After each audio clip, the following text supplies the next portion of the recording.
it's interesting. Not that it needs any proof. But if you want to look at what Robert Frost had to say in 1936, he wrote a poem called Desert Places. It's called Desert Places. You can Google it. Okay, I'm not a big poet, really. I'm not into it. I didn't do well in poetry in grade 11. You can imagine boys who like to play basketball and football to learn poetry. It just didn't cut it. So he talks about, it's 4 stanzas. He talks about, the natural world creating certain desert-like places that could scare people. So he talks about snow falling and night falling fast.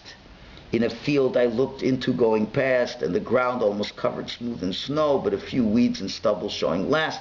He's talking about the loneliness. And lonely as it is, that loneliness will be more lonely ere it will be less. A blanker whiteness of benighted snow with no expression, nothing to express. It's terrible how the nature can create a feeling of loneliness. You look into the world, it's lonely. And it would scare people. So he writes, they cannot scare me with their empty spaces. Between stars on stars where no human race is. Now here's the 2 lines. So you think all that's going to make me scared into seeing these desert-like places. He ends off, he says, I have it in me so much nearer home to scare myself with my own desert places. Do you understand? He says the biggest desert is the desert inside of myself. The emptiness that's inside of myself. I don't know where I'm going.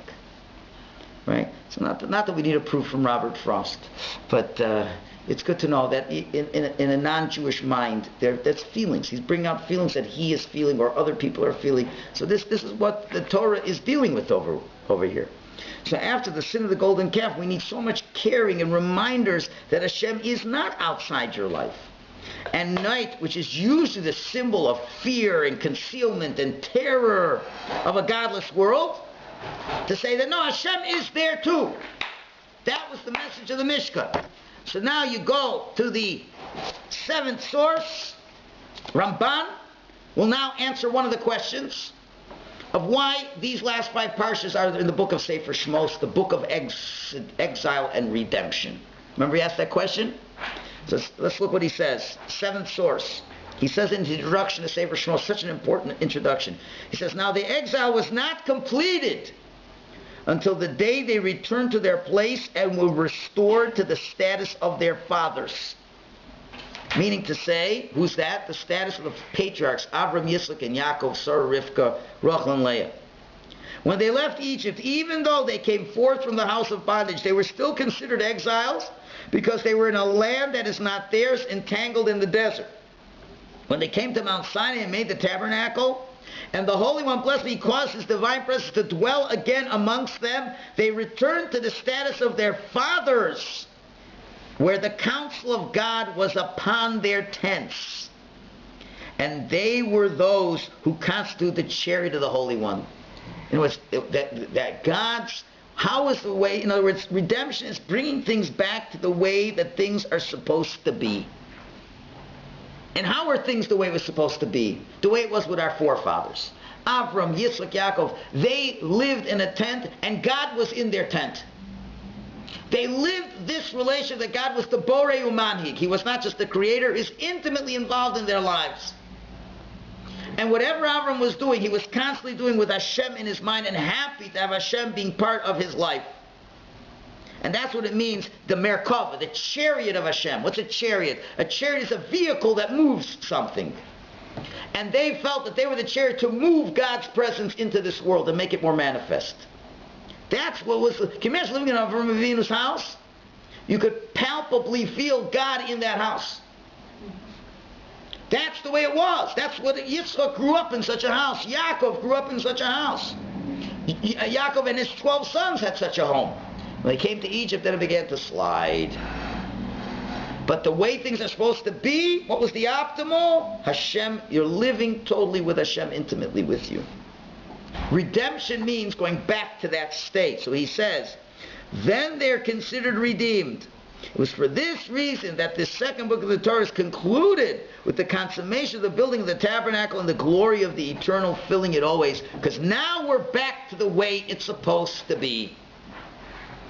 So when you talk about Geula, redemption, we're not just talking about political freedom. We're not just talking about independence from someone who's controlling your life. Of course you have to have that, because you don't have that, it's going to be very hard to bring God into your world.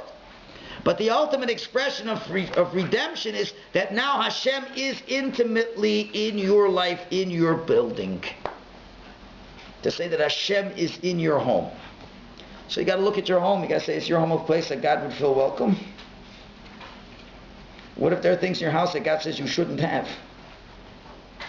What if there are things that should be in your house that aren't there? Like a mezuzah in every door, not just the front door. It's going to be mezuzah in the bedroom. I mean, Hashem is in the bedroom too. It's going to be mezuzah in the kitchen. The food has to be kosher. There got to be certain things in a Jewish house. You want Hashem to feel comfortable in your house? So he has a Torah. Well, if would you want a rabbi being in every room of your house? So that you got to create such an environment.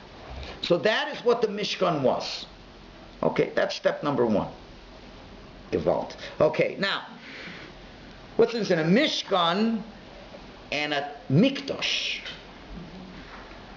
Well, the first Beis HaMikdash was described during King Solomon's day, metaphorically, as there was always a full moon all the years he was the king, which is a physical impossibility. But what's the vision of that? What's the message?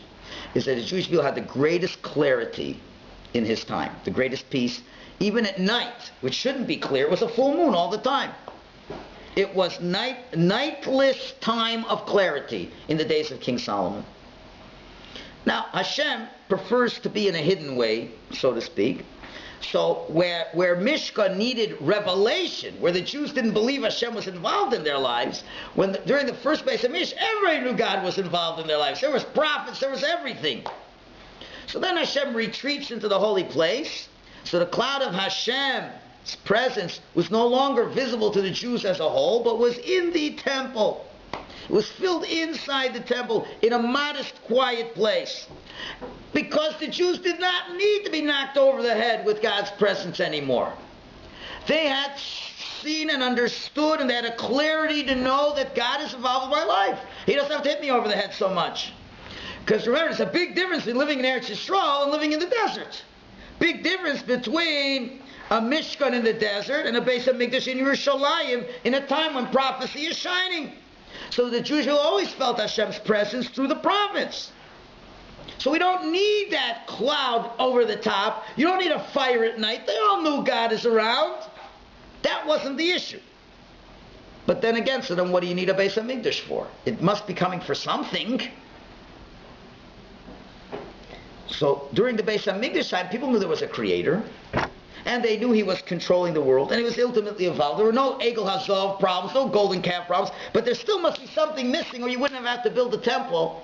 So what was in the temple that's different than the Mishkan? So you'll see what's missing. Look in the 8th source. The Talmud tells us that 3 times a year the Jews would come and visit Yerushalayim, and there was a special treat.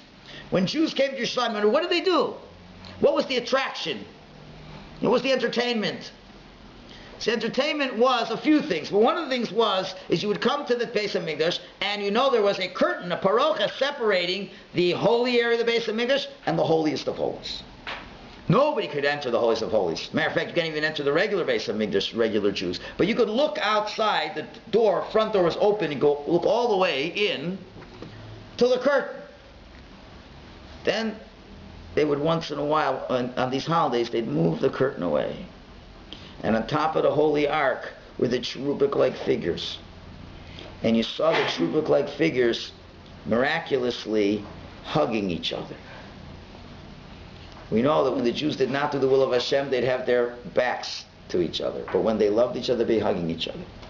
And what does the Gemara say? The Kohanim would show this, and they would say, see how beloved you are before Hashem, like the love of a male and a female. What is happening over here is that there's different levels of belief in Hashem. You can believe that Hashem created the world. You can believe that Hashem is in charge down here in this world. He takes care of everything. I don't need to make a golden calf. I'm fulfilling the principles of faith. But you can still be a very cold Jew. Cold. There is a God who's involved in everything, and there are governments who are involved in everything, and they have things like the KGB. And they know everything that's going on in your life, and they run everything in your life, but you'd rather they wouldn't. You know why? There's a coldness to it. There's someone being involved, but then there's an aspect of love. And how the mystics explain this paroches, it's like a king who marries a queen, who's more of a commoner, but he marries her, and then he pulls his sleeve so she can get to look at a little bit of his beauty that nobody else can look at. And Hashem, by moving the parochas away and letting to see the cherubic-like figures, we're talking about now Hashem is showing His absolute unconditional love for the Jewish people. How Hashem adores the Jewish people. You have certain parents who want to know what's going on with their kids, but they don't necessarily adore and love their children, unfortunately. You have some who are very happy to have people to control in their lives. And those become manifestations of frustrations that they've had in their lives. Certain people, want to always control something. They thought they can control their spouse, they couldn't. So since that's not working, they'll find someone else to control. They control their children. They call it love, but it's not. It's very subtle. They think, what do you mean? I'll do anything with my child, just as long as it's on your terms, right? So there's a subtle difference between being involved in controlling, but really giving genuine love, and people feeling the genuine love. And people wondering, I give everything to my child, they don't love me. Yeah, because they're perceiving that you're controlling them. But you don't really care for them as them. The biggest proof being when your son decided not to be the doctor, then all of a sudden you don't like him so much anymore, right? So then all of a sudden there's not that much. And when they take that control away, then from you, then you feel more distant. So there is this idea that yes, as God is involved, but He's not the KGB. He's not Mother Russia. Hashem loves you, and that's Gemara says in the 9th source. It was like a male and female. There's different versions of what some say like a chassan and a kala. And the source that I have for you is Unkala says it was like childlike figures, like dolls. Meaning to say that Hashem, as we said in the Midrash, calls us our sister, our beloved. Such endearing terms Hashem is using over here. And like we find in many psukim that Hashem loves the jewel like young children, haben yakar li Ephraim, mieled shashuim, like a child that I delight in, like a parent who loves a child, and a child loves a parent. He says, Hashem says, I love you so much, I have so much nachas ruach from you. A parent who really loves a child, even when a child is babbling, a parent loves the child. A parent who really loves a child, every little thing the child does is adorable. You're wondering why this parent is showing off everything to the other child. Nobody else is impressed. Can you see what he could do? He's such a genius at 2 years old. Everybody's looking, that's nice. They're being polite. Because it's not their kid. If it's your kid, it's important. Everyone else says, that's cute, it's nice, But Hashem is saying, I delight in every cute little thing you do. And other people don't, when you have your pictures of your grandchildren, one thing do it when you become a grandmother, don't bore other people by looking at your grandchildren. You're forcing them just to be polite. I'm not saying it's a wonderful thing for you. But go to another, let me show you this grandchild. It's all going, oh yeah. Maybe they're doing that because then they want to show you their grandchildren. But it's good for you. It's for you to see the grandchildren. Realize, don't expect other people, hey, don't you think my grandchildren are great? So now they have to say, yeah, oh yeah, he's great. Yeah. Not, then the person's going to get angry at you. What do you expect? It's not their grandchild. You can't expect them to have the feelings that you have. So Hashem is saying, and this is now the 3rd level of Emunah. And that was the point of the Beis HaMikdash. To correct this false concept of a cold relationship with a controlling creator. And that was the purpose of the Beis HaMikdash. So you see there's different levels coming up now. We come out of Egypt, we believe there's a God who created the world, but we don't want him to direct our world. We don't want to be involved in our world. We don't always see him being involved in our world. There's a desert-like existence. Now you got to believe, no, he's very much involved in your world. And that's what I have to have the cloud on top of the Mishkan for. It has to be at night. So you shouldn't have those desert-like feelings that I'm all alone. Hashem is with you. But then Hashem is with me, that's for sure, but I don't know if he really loves me. He could be that parent, that domineering parent who has their own ego trips, but doesn't really love me for what I am. So the Beis HaMikdash said, no. I don't have to show any clouds of glory. You know I exist, but I got to show you that the cherubim are hugging each other. That is a reflection of the relation that I have with you. I really love you.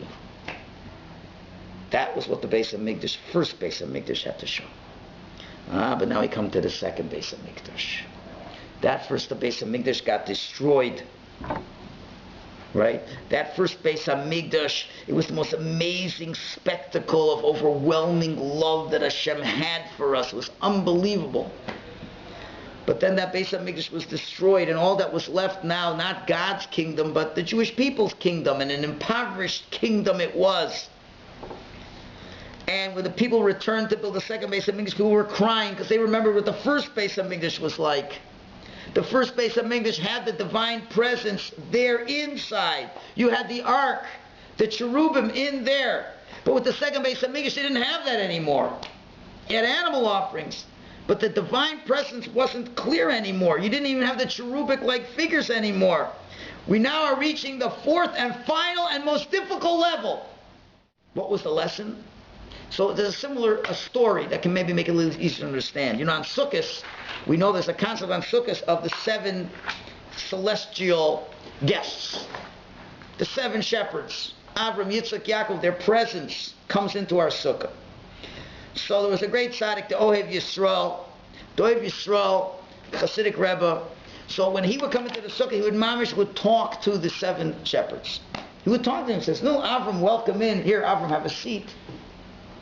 I mean, nobody could see what's going on over there. If you thought any better, you'd think he was crazy. But he was a holy, holy man. And he saw whatever he saw them. So the Kutzker Rebbe, who was always sharp in what he said, you know what? Everybody thinks Ohev Yisrael is a big holy Jew, which he is. But I'm greater than him. You know, he can see the angels. I can't see them, but I believe that they're there. And that's even a bigger level. If he's so holy, he can see them, so what's the big deal? He lets them in. I don't see them, but I believe that they're there. That's even a higher level. And I treat them as if they were there, even though I don't see them. The second Beis HaMikdash, which really was nothing more than a preparation for the Mashiach. We've been preparing for a long time, because that second Beis HaMikdash paled in comparison to the first Beis HaMikdash. Is to believe in Hashem with your eyes closed. To believe in everything that we've been talking about without being able to see anything. The second Beis HaMikdash was meant to show us the depths of faith that is within every Jew. And even if you see absolutely nothing in the desert, it's totally night. There's no fire, there's no cloud, there's no cherubim, there's no angelic figures hugging each other. You can still be a Jew who loves Hashem. Now, we aren't on the same level as earlier generations, and we don't see these things anymore. But our service now is this emunah pshuta, this simple faith, which isn't so simple.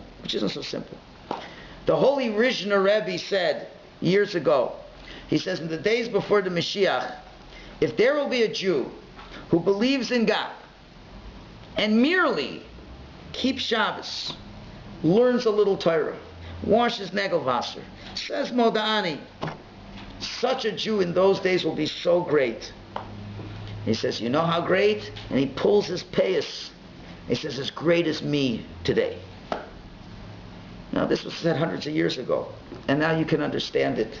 Because this world is so non-God orientated now. At least in his days, there were people who talked about God, who believed in God. It's so, for us to believe in that, when there's no fire, no cloud, no paroches, our eyes are closed and we try to imagine, all we have is our imagination. We're not talking about, delusional imagination. We do have a history that is with a good track record. But to keep that belief, this is the highest level of service that a person could do. And the biggest souls were left for the most difficult mission, which is the mission we have right now before Mashiach comes. So that's the voda of the second base of the mission. All right, how do we make this more practical? Well, Hashem gives us one day of the week to energize our emunah, our belief in Hashem, and that is Shabbos. And if we would pay attention to this miros, it's such a shame people have Shabbos meals and they don't sing any miros. Even if you don't sing it, just to read this miros. See what the words are giving you, the mood setters of what these meals are all about. Kol Mekadeshei Shavi, anybody who sanctifies the Shabbos. We read, it's in the 10th source, Friday night, Olavei Hashem, HaMachakim B'Vinyan Ariel, those who love Hashem, who are waiting for the building of his Leonine temple. Jews who keep the Shabbos at the end are the ones who love Hashem, who are waiting for the building of the third Beis HaMikdash. On the Holy Shabbos, Sisu V'Simcha, Kimakabel Matanach Liel, we have so much joy, like when we received the Torah at Sinai. On Shabbos, we are the Jews who believe with our eyes closed and we wait for the building of the Beis HaMikdash. And we take joy in the fact there was a Jewish people who got the Torah at Sinai, and that told us there was a God who created the world. And there was a clarity of Atareis Ladash, who were made to be known that I am the God of the world. And we have a history where God has shown himself. Now it's a question to have trust in that God when he isn't showing himself now. He showed us, he took us out of Egypt. He took us through a desert. He hugged and kissed us in the Beis HaMikdash. I got the track record. It's over 1,000 years of history. Shows how much I loved you. And I still love you. But now, you guys have to take on a little bit more responsibility. Stop. This is the whole idea. I don't have to. It gets to where I don't have to keep proving myself to you. Is it always going to be that I have to keep proving myself to you? Can't we find a relationship where even though I do nothing for you, it is a rewarding relationship? And that needs trust. And you have to be able to see Hashem when the lights are out. This is the 3 meals of Shabbos. And you need to know something about anything that's holy. The holier it is, the bigger Yetzer Hara not to do it. Right? That's what Rabbi Gottlieb talked about on Shabbos a little bit. Right? So you look at Jews. What meal do most Jews celebrate on Shabbos? Even, traditional Jews. Friday night. If most Jews keep Friday night, that means it's the least important meal. Because anything that's important, the Yetzer Hara fights against you to do it. Anything that is spiritually powerful, there has to be Yetzer Hara to go against it. Now, if it's less spiritual, there's less Yetzer Hara. So, most people who are in the fold will keep some kind of Friday night meal. Now we go to Shabbos lunch already, a big drop. Maybe I'll have Kiddush in Shul, but to sit down and have meal, and you should know the halacha is the Shabbos day meal must be much more lavish than the Friday night meal. That's the halacha. That is the primary feast, not Friday night. Okay? Unless Jews keep that, because it's a more important meal. Shalashudas, to have a meal in the winter at 4:30, you crazy?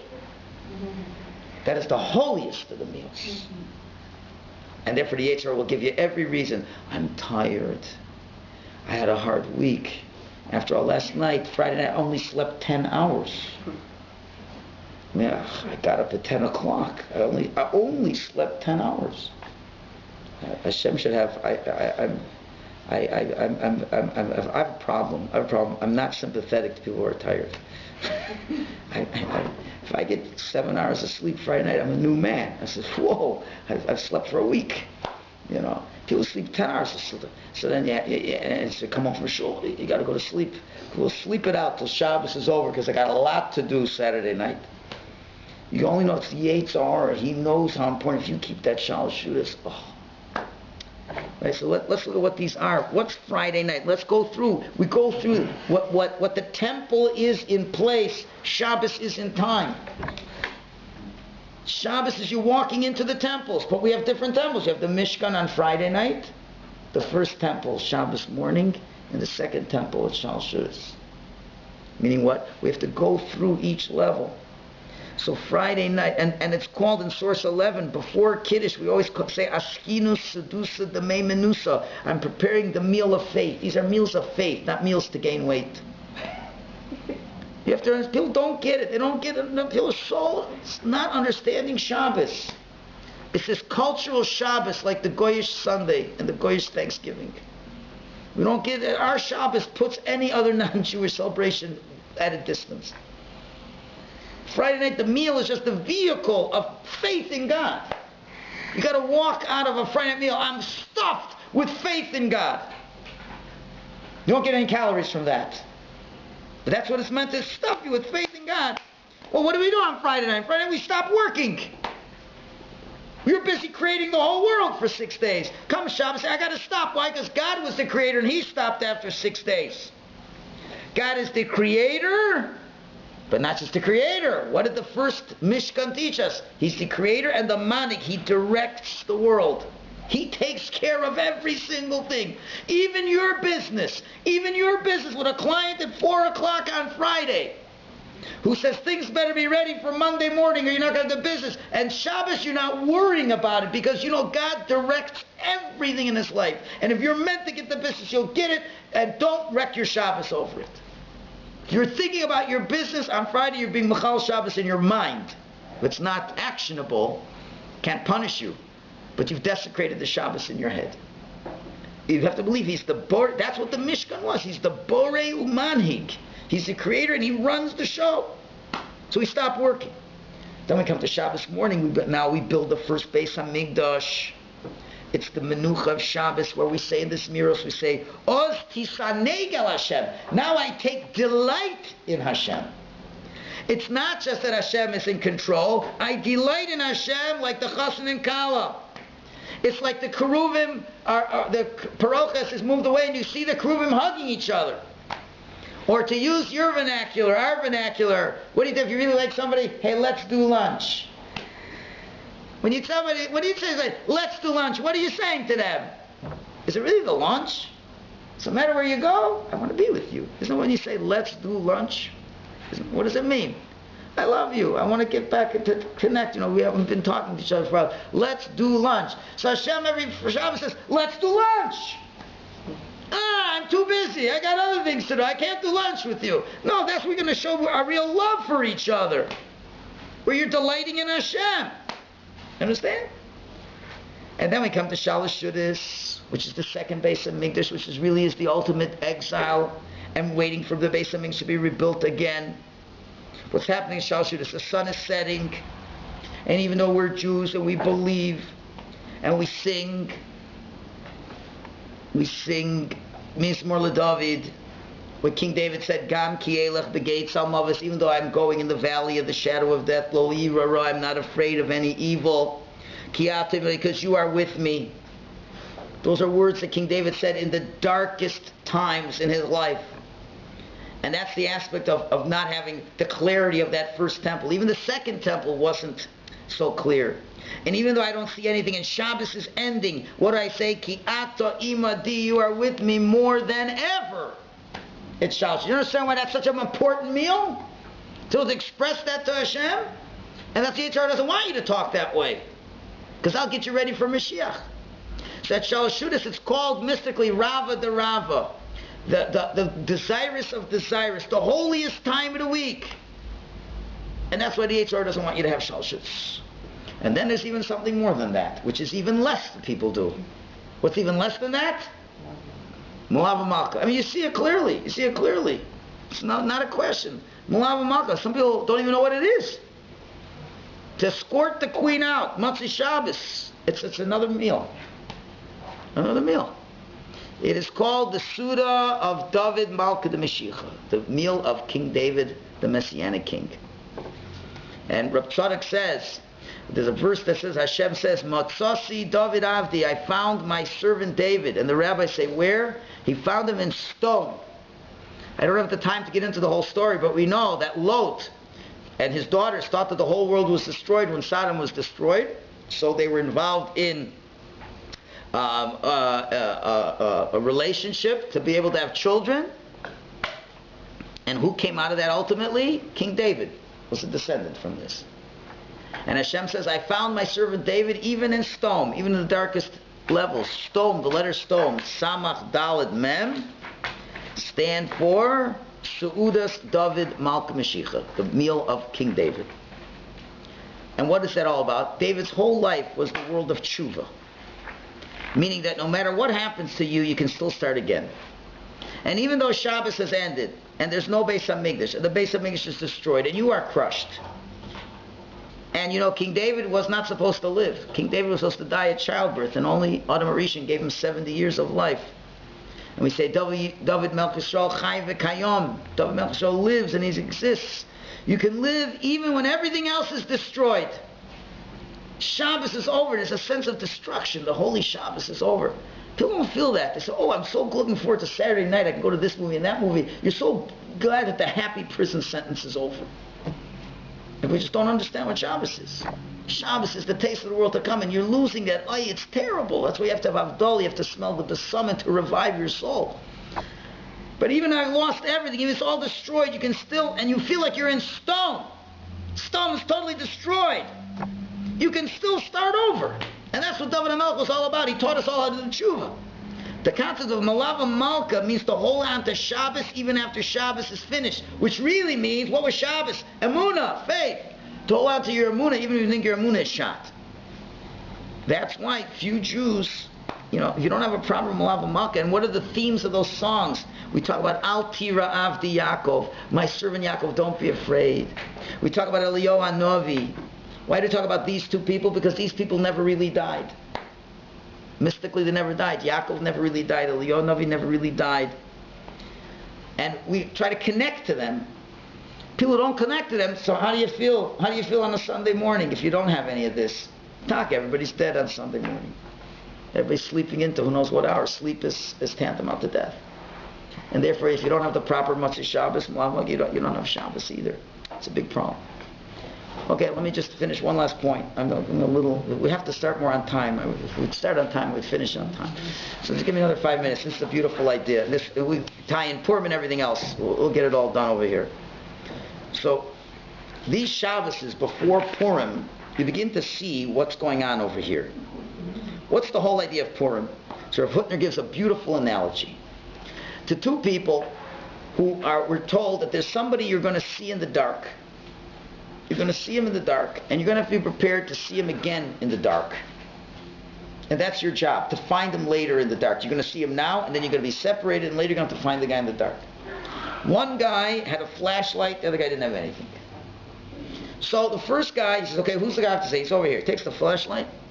Okay, I see what he looks like. Okay. So I hope, again, sometime later on the night, I'll be able to see him. The other guy did not have a flashlight. He's introduced to the guy he's got to see later on the night. How am I going to see him? So he says, talk to me. Talks. Okay, I'm hearing his voice. Okay, I'm going to have to recognize that voice. Later on, many hours pass. So the one guy with the flashlight is looking around. Ah, I found the guy. I found the guy, that's good. Later on, the other guy, he's listening. It's much harder to do this. I hear, oh, that's the guy. I got him. The next morning, the sun shines. Now you're able to see everybody. Who was the better one off? The one with the flashlight or the one without the flashlight? The one with the flashlight, now that the sun's out, who needs a flashlight? And more than that, you haven't really developed anything during the whole night. The person who didn't have the flashlight, we know, like Lahavdil, a blind person has to learn to use his sense of hearing better to compensate. And blind people generally hear better than sighted people. So that guy had to use his hearing to compensate for the fact there was no light. So now when the light is shining, who needs a flashlight? But boy, does he have a better sense of hearing that he developed in the darkness. So says Rav Hutner, he says this is what Purim is all about. He says the Jewish people, there were times in this life where we had flashlights. We had the Mishkan, we had the Beis HaMikdash. Those were flashlights. You mamish can see there's a God. Their God shows that He's the creator of the world. We had a Sinai. That was a big flash. That was a flashlight. We have a Mishkan, and the Anan was on top of that. Was a flashlight. We had a first base of Mikdash. That was a flashlight. But then we came to the times of the second base of Mikdash, and that really is the Purim story. That was right before the second base of Mikdash. That's the real exile. With the Purim story, there wasn't any flashlights. The overt miracles of Hashem were not there. What did we need to learn? We had to learn to hear in the dark. We have to be able to hear that there's a God in this world. We have to use every faculty to compensate for the flashlights that aren't there. And then, once you've learned how to hear, once you've learned how to develop that skill, that's a skill you have forever. There are Jews who are good Jews when we have a Sinai, and we have a Beis Hamikdash, and we have a Mishkan. Things are flashing, but you're not learning any skills. The person who learns the skill says, I don't have anything, but I know, I heard about it. I'm picking up the sense of what Hashem is doing in history. I'm picking up a sense from my belief system, and I'm hearing Hashem even though I don't have a light. And that's what happened in the story of Purim, where the Jews were able to develop that skill of feeling Hashem's love and closeness without the flashlight. Now, what does that matter? It matters big time, because when Mashiach comes, the miracles of Mashiach will eclipse any miracle that ever happened. In our analogy, we're groping through the night. Some people can only see with a flashlight. Others can have to pick up the hearing. When Mashiach will come, who's going to need Pesach? Who's going to need Shabbos? Who's going to need Sukkot? Who's going to need any of the books of the Torah? Those are all flashlights. Who needs a flashlight when Mashiach's here? Hashem's reality is going to be blazingly clear. Don't need any proofs. But what did you develop along the way? What could you say for yourself? What do you have now? That's a value. You know what? My hearing is so much better. My hearing is amazing. I don't even need to see Hashem anymore. Because I lived through it, and I came to the understanding that He really loves me even without seeing the love. That's a big level. That's a big level. And don't think this is theoretical. You know, a lot of times you get married to people, and you get married to flashlights. Oh, I know he loves me, and this and that. And then life goes on, and life gets complicated. And the truth is, your spouse does love you, but he can't show it with flashlights anymore.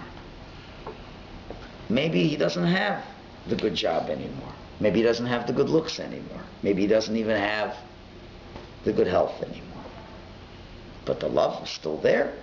Maybe he can't show it in the way he used to show it, by giving an all-expense trip around the world and a cruise and a this and a that. Maybe it's subtle things. And many marriages are flashlight marriages. Only if the cloud is over and it's clear, now I know he loves me. But if he has his own challenges that he's going through, and he loves you in ways that are not the way that Madison Avenue would translate his love. If you really loved me, you'd get me a diamond ring. If you really loved me, I'd have a nanny. If you really loved me, I would have this. Those are flashlights. But you have to be able to learn to pick up the feelings without the light. That's the real relation you're trying to create. And that's what this whole month of Ador is about. The month of Ador, and I have it on the last source. Ador is made up of 3 letters. The last 2 letters is Dor. Daled Resh means to dwell. It's the month where Hashem wants to dwell with us, and it's Ador, Aleph, Sefer Elokim, the one, Aleph, the one, wants to be with us. It's no coincidence that the parshas of the Mishkan are in Ador. Because Hashem says, I want to build a Mishka, I want to be with you guys. That's what I really want. And that was the first step of all the steps of growth, was with this Mishka. And step number 1, that let's be together, not as a distant person. And then with the next base of English, you're going to say how much I love you. But really, the way it's really supposed to manifest, even with no Mishka, no base of English, you still sense that I love you without any of this. And when did that come full circle? That came on Purim. So you see, the whole cycle, from beginning to end, comes with Purim, and that's the end of the year. We started Pesach, was Nisan. Woo, fireworks, amazing, took us out of Egypt, split the sea, Shabbos, Matan Torah, wow, it's amazing. Right? And all the holidays, but then we're coming very far. We're going 12 months. We're going as far away from the excitement as possible. So where's the excitement? Sukkot is already 6 months ago. What's left? Where's the amazing lights? Where's the true book-like figures? Adar, there's nothing. You're as far away as the initial redemption as possible. What do you have? Yeah, I hope that you've learned how to hear. And that's the story of Purim, where they learned how to hear HaKadosh Baruch Hu. And that's the real deepest aspect of Emunah. And especially the Shabbos, every Shabbos, when you go through all three aspects, of Friday night is the Mishkan, and Shabbos morning is the first base of English, and Shal Shudas is the second base of English into the exile, and Malav Malka, even after all is destroyed, we still have this belief in Hashem. That all works itself on a Shabbos before Purim, that we should reach that level. We would reach these levels, then it's not these demands that Hashem, everything has to be right for me. Not everything has to break you down. Oh, how am I going to get through this? How am I going to get through that? I get that. You know what? You know Hashem loves you. There's been enough proof. I got to learn how to listen in the dark, so that when the light comes and Mashiach comes, we'll also have that tremendous tool that we'll have for our entire lives.